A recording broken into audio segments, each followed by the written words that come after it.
Fala aí, pessoal. Continuando a nossa análise de fundos imobiliários mensais, vou trazer o BTLG também, que foi um fundo bastante pedido por vocês, que eu vou fazer o acompanhamento mensal.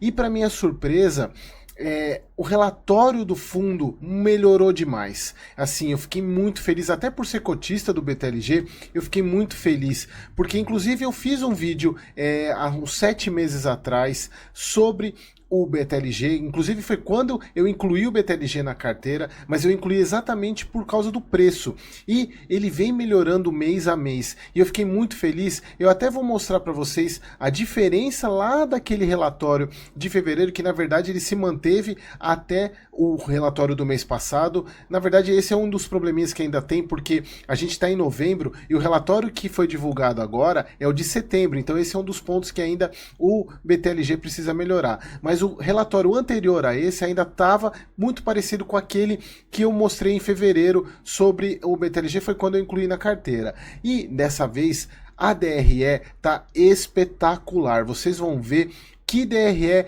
e que modelo de demonstrativo de resultado. Isso me deixou muito mais feliz e muito mais seguro também por manter esse ativo na minha carteira. E além de eu falar sobre o relatório gerencial, eu vou falar sobre um fato relevante que saiu no dia 24, agora na sexta-feira, sobre a aquisição de 3 imóveis. Eu vou mostrar para vocês, e é bem bacana também, até para vocês acompanharem não somente o relatório gerencial, mas alguns fatos relevantes. Vamos para o relatório gerencial. Então entramos no relatório gerencial, deixa eu pegar, como vocês já estão acostumados com a minha setinha.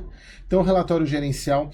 Então esse é um ponto que eu falei para vocês, né? Ele é um relatório de setembro. Ixi, acho que nem tá aparecendo aqui, peraí. Deixa eu diminuir um pouquinho a tela. De setembro, como vocês podem ver aqui. E ele foi publicado agora, acho que foi dia 14 de novembro. Então o BTLG ele precisa ir um pouquinho mais rápido, né? A gente está já em novembro, ele está publicando o relatório de setembro ainda, então já passou o mês de outubro, e o mês de outubro só vai sair em dezembro. Então isso é um ponto que o BTLG precisa melhorar, mas está melhorando, que é o que assim, é importante, a melhoria contínua no processo. Então aqui, como vocês podem ver, a questão da taxa, que agora está até justificada, 0,9% de taxa de administração pelo trabalho que eles têm feito, que é muito bacana. Então olha só, a data de pagamento foi no dia 25/10, a gente está falando do mês passado mais uma vez. A gente está falando do pagamento, a gente já está recebendo as cotas, o valor das cotas agora de novembro, e o relatório ainda é o de setembro. Então esse é um ponto que acredito hoje que é o mais crítico para o BTLG melhorar. Ele precisa acelerar a questão da divulgação das informações. Aqui um overview do fundo, o valor de mercado dele de 2,8 bilhões. O valor de mercado da cota 101,50, valor patrimonial 98,33, lembrando que isso não tem muita relevância, mas mostrar que ele está sendo negociado acima do valor patrimonial. O último rendimento 0,76 centavos, 250 mil investidores, é um baita, tem muito cotista. Se vocês lembrarem do vídeo de ontem, nem se compara com a MXRF, com quase 1 milhão de cotistas. E ele está com 22 imóveis, e provavelmente esse número vai aumentar para 25, como eu vou mostrar para vocês no fato relevante no final desse vídeo. Aqui a parte que eles melhoraram bastante também, essa questão da comunicação. Obviamente esse ponto aqui eles ainda têm muito que aprender com o HGLG, né? Porque o HGLG ele dá um show nessa questão da mensagem, da carta do gestor. Então eles precisam melhorar bastante, mas tá melhorando. Deixa eu dar um zoom aqui só para a gente poder ver um pouco mais aqui. Deixa eu tirar essa setinha aqui. Vamos lá. Então, olha só, o fundo em setembro, o BTLG distribuiu 76 centos por cota, que dá um dividend yield de 9%, o que é um dividend yield, um retorno muito interessante, comparado até com os pares. E se a gente for pensar que isso é limpo de imposto, né? Então, por isso que é um fundo que me atrai bastante. Ó, a receita imobiliária do fundo teve um aumento pontual devido ao lucro reconhecido pela venda de 50% do imóvel BTLG Dutra. A estratégia, isso aqui é muito importante, que traz um pouco também de segurança para os cotistas. A estratégia da gestão não é aumentar imediatamente e de forma pontual a distribuição do fundo, mas sim fazê-la de maneira constante e gradual ao longo do tempo, proporcionando estabilidade de longo prazo com seus rendimentos distribuídos aos cotistas. Então é muito importante isso, porque o fundo mostra que ele, inclusive na DRE a gente vai conseguir avaliar isso, que o fundo ele distribui menos do que o resultado dele, o que é importante para manter a perenidade do fundo. Então isso é muito legal. Que mais aqui, ó? Na parte comercial, o fundo celebrou um novo contrato de locação com a empresa CS Cargo para ocupar metade da área em expansão do ativo BTLG Cabreúva. E olha só que legal, ele já assinou o contrato de um imóvel que nem pronto está ainda. Olha só, por período de 3 anos, a partir da entrega do imóvel programada para dezembro de 23. Isso é um ponto muito interessante, porque mostra que o imóvel, mesmo sem estar pronto, ele já está com procura e já está alugado, o que é bem legal, porque mostra que o imóvel é muito bom, ele tem uma procura grande, até isso é uma característica muito forte do BTLG, imóveis muito bem localizados. E aqui eles falam aqui, ó, com a alocação, a vacância do fundo cai para 2%, que é uma vacância muito tranquila. Ó, no mês, o fundo também efetuou a reposição de locatários do BTLG em Bu. A reposição consistiu na expansão locatária PMG Atacadista, que antes ocupava 36% da BL, agora passa a ocupar 42%. O fundo finalizou obras de adaptação do imóvel ocupado pela empresa Fragon, atendendo às solicitações da locatária. O investimento, isso aqui faz parte de investimento, né? O fundo precisa fazer essas questões. Ó, nos últimos meses, a gestão tem focado em identificar contratos de locação que estão abaixo das médias de mercado e que são passíveis de revisional. Isso é um ponto que eu sempre tenho falado para vocês. Eu vou mostrar na questão dos contratos como é importante fundo com imóvel bem localizado ter mais contrato típico do que atípico, porque o típico te dá essa possibilidade de fazer revisional. Porque se o mercado está melhorando e bombando e os imóveis do lado dos imóveis do fundo estão reajustando para cima, é muito melhor o fundo ter um contrato que possibilite fazer a revisional. Então isso é muito importante na questão de avaliação que vocês fazem nos fundos de vocês. Bom, voltando aqui, então olha só, ele está muito próximo da banda superior, o que ele está mostrando, aqui é o guidance dele de pagamento, 72 e 78, então ele está dentro do guidance e provavelmente vai aumentar esse pagamento por causa dessa aquisição que ele fez, principalmente em função da última emissão. Eu já vou falar lá mais no final, eu falo sobre esse fato relevante. Olha só, essa é a nova DRE do BTLG, olha que fantástica, porque agora ele coloca receita, despesa, explica o que é cada coisa, apresentou um NOI, que é muito comum em fundo de shopping, mas também faz parte de fundo de tijolo também, porque o NOI nada mais é que a receita operacional, é quase que o FFO, que a gente tem, é o Funds of Operation. Então, basicamente, ele até coloca aqui, né, que explica aqui, que você tem a receita, que é composta por locações e descontos, e a despesa operacional e comissões, e o NOI, que é a diferença entre elas. Ele separa também receita eventual, que são os não recorrentes. Ele explica o que faz parte de... Porque a receita não recorrente, ela não faz parte do NOI, ou do FFO, como a gente também tem uma outra visão, que é o Funds of, como eu falei para vocês, Funds of Operation, porque a receita não recorrente, ela tem que ser descontada, porque ela não faz parte da operação do fundo. Então, ela é separada aqui. Então, você tem a parte de ajustes, aqui ele até explica, e olha só que legal, ele explica aqui do lado o que é cada coisa. O NOI, receita operacional líquida, corresponde, deixa eu pegar minha setinha, corresponde à diferença entre a receita gerada pelos imóveis e as despesas, lucro de vendas, que é essa parte aqui, corresponde à parcela mensal consumida de lucros representado pela venda de ativos, e o aqui ó, caixa, ajustes de caixa, descasamento pontual e operacional no recebimento de aluguéis que acontecem mês a mês. Não chegam a se configurar como inadimplência e podem variar de forma significativa conforme o mês. Exemplo: contratualmente, temos regrado que em novembro e dezembro um dos nossos inquilinos não paga o aluguel. Em contrapartida, o recebimento dessas competências se dá em janeiro com um acréscimo de 8% calculadas de forma pró-rata. Então eles fazem o ajuste mostrando e explicando o que é isso. Muito fantástico. Sim, fiquei extremamente feliz com essa mudança. Eu já vou mostrar como que era. E aqui o resultado imobiliário em si, que vem toda a questão do NOI mais as receitas não recorrentes. Opa! A questão das despesas, aí entra a taxa de administração e o resultado do fundo, que mostra aqui, Olha só, aqui a gente está setembro e agosto, né? Mostrando aqui para vocês, vou de novo sair.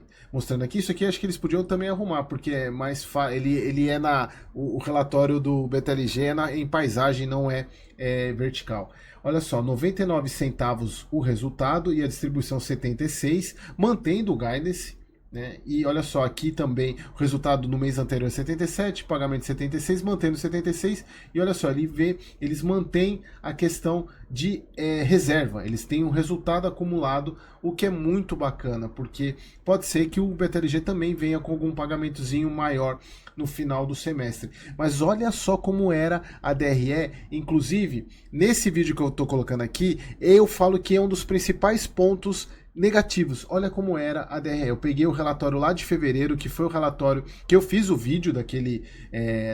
na verdade o vídeo foi em março, referente a fevereiro, ou abril, agora eu não lembro. Eu acho que era abril, porque se o relatório é sempre 2 meses antes, o vídeo foi em abril e o referente a fevereiro. Cadê a explicação da receita, o que é receita imobiliária, o que variou de um mês para o outro, receita financeira? Olha só, não tem explicando nada. Esse foi um dos pontos que eu mais critiquei naquele filme. Aí eu fico pensando, será que eles viram o meu vídeo? Brincadeira, pessoal, não tenho... tem influenciador muito maior que eu aí que também criticava o BTLG por causa disso, mas é importante que eles atenderam os pedidos. Olha a diferença dessa DRE, assim, é fantástico. Olha só, dá pra gente comparar aqui como ficou boa a DRE do BTLG. Isso me deixa muito mais tranquilo de ser cotista desse fundo. Bom, continuando aqui, somente a questão dos imóveis, assim, nada de novo fora a questão das aquisições que vão entrar. Aqui, o que eu mostrei para vocês, deixa eu diminuir um pouco o zoom aqui, que senão não dá para ver. A parte da revisional dos contratos, grande parte deles vencimento lá em 2027. Aqui a questão dos contratos, vocês vejam que não tem nenhum inquilino representando muito do patrimônio do fundo. Grande parte da ABL está em São Paulo. Aqui os indexadores do contrato, maior parte deles em IPCA. Aqui, olha só, como eu falei para vocês, a maior parte dos contratos em contratos típicos, o que mostra que é muito importante exatamente por causa do poder de negociação está na mão do fundo. Então você tem aqui grande parte deles logísticos, tem desenvolvimento, tem farmácia, tem papel celulose que ocupam os imóveis, varejo, e-commerce. Então é muito legal. Então assim a gente vê que a alavancagem do fundo é muito tranquila, sem problemas de... Você veja que ele tem muito caixa para poder pagar. Obviamente ele vai usar esse caixa para pagar os imóveis que eu vou mostrar para vocês já.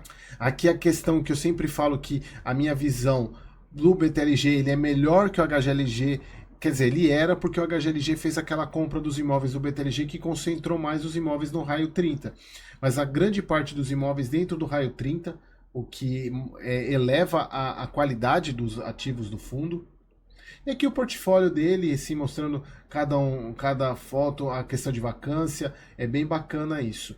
E aí eu quero mostrar para vocês o fato relevante que saiu no dia 24, ou seja, sexta-feira passada, falando sobre a compra, olha só, o fato relevante, tendo por objeto a promessa de compra e venda, na verdade é de compra, né, de 3 imóveis localizados em São Paulo, sendo 70% dentro do raio 30. Então ele vai melhorar, inclusive, a quantidade de imóveis dentro do raio 30. Com uma área total de aproximadamente 233 metros quadrados, de imóveis já prontos e alocados, ou seja, com inquilinos, e um projeto aprovado de 74 mil metros, o que dá mais ou menos 300 mil metros quadrados, em conjunto com imóveis performados. Então, e o montante é de 760 milhões de reais. Ele vai usar todo o dinheiro da emissão, da última emissão, de uma vez. O vídeo da emissão, para quem não sabe, esse daqui, eu fiz um vídeo sobre a emissão do BTLG, que ele captou mais ou menos esse valor aqui, então ele vai usar de tudo de uma vez e ele vai fazer o pagamento de 2 maneiras, sendo 400, deixa eu pegar aqui o desenho, a seta, 400 mil à vista, ou seja, na data que fechar o acordo, fechou o acordo ele paga 440 milhões e a segunda parcela ele paga de 320 milhões até após 18 meses a data de fechamento, esse valor vai ser corrigido pelo IPCA, ou seja, o fundo está se alavancando. Lembra, isso eu ensino muito na mentoria. Aliás, se você tiver interesse em participar da próxima turma, tem a lista de inscrição aqui embaixo da pré-lista. Tem o link para o grupo de WhatsApp para você participar, que eu falo bastante sobre fundo imobiliário lá. Não deixe de entrar também. Então eu comento que existem duas maneiras do fundo se alavancar: ou ele fazendo um CRI, ou ele comprando um imóvel a prazo. Ele comprando um imóvel a prazo, ele está usando já a receita desse fundo, sendo que ele não pagou o fundo ainda. E aí isso mostra, inclusive, a diferença entre o cap rate. O que é o cap rate? É o retorno que o fundo tem em função do que ele paga, e o dividend yield, e o yield dessa operação. Por que o yield é de 15% e o cap rate é de 9,82%? Exatamente por causa dessa questão dessa compra parcelada. Por quê?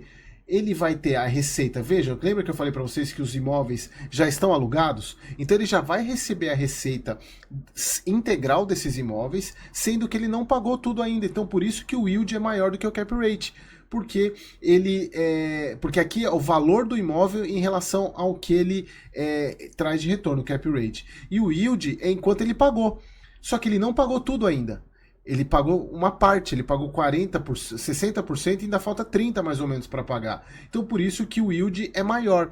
Então só tomem cuidado, tem um yield de 15%. Obviamente, esse yield aqui, ele está inflado devido a essa alavancagem que o fundo fez. Então é muito interessante, lembra que eu falei, são 3 imóveis, vai aumentar provavelmente a quantidade de imóveis do BTLG para 25. Então, assim, fiquei muito contente com o relatório que eu vi. Essa DRE me deixou assim, ela tá dando banho em quase todas as outras que eu vejo, de muitos outros fundos. Essa separação, obviamente, dá muito mais trabalho para o gestor, até para justificar aqueles 0,90% de taxa de administração. Espero que vocês tenham gostado e até o próximo vídeo.